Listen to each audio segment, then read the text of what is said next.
अब इसको कोल से हम अगर कंपेयर करें तो जैसे मान लो एक एग्जांपल, रफ आइडिया, डाटा पे अपन जाएंगे बाद में।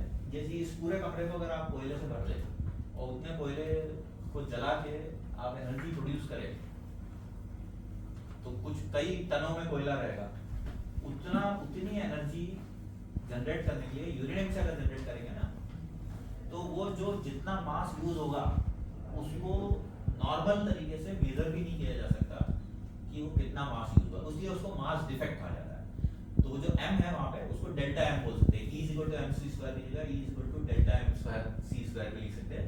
इतना कम मास डिफेक्ट में ये वैसा हो गया कि जैसे ये पानी की बोतल आपके सामने रखी, अगर आप पूरी पानी की बोतल पी गए और आपकी प्यास बुझ गई तो चलो बात समझ में आती है ना, ये खाली हो जाएगी, ठीक है।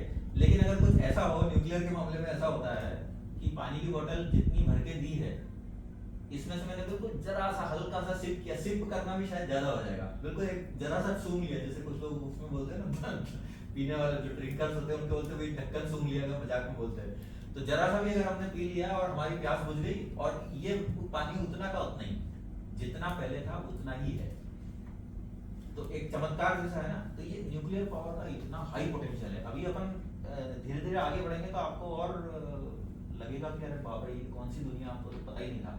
इसलिए अपन बेसिक से शुरू कर रहे हैं। तो इलेक्ट्रॉन की बात करी हमने, लेकिन इलेक्ट्रॉन को तो हमने छोड़ दिया। अब इलेक्ट्रॉन का इस पूरे एनपीसीएल में और कहीं पे भी कोई यूज नहीं होने वाला। एनपीसीएल का आपने ईगो वो लोगो देखा है, ऐसा इस तरह का होता है, तो वो जो घूम रहे होते हैं वो क्या है, वो आप सोच के बताइए, वो इलेक्ट्रॉन है कि न्यूट्रॉन है कि प्रोटॉन है, क्या है। तो न्यूक्लियर एनर्जी, न्यूक्लियस फ्यूल, इसकी बात हो गई। आइसोटोप क्या है, क्योंकि हम बात ये कर रहे हैं कि यूरेनियम से हम एनर्जी जनरेट कर रहे हैं, कैसे, उसका फिजन करके।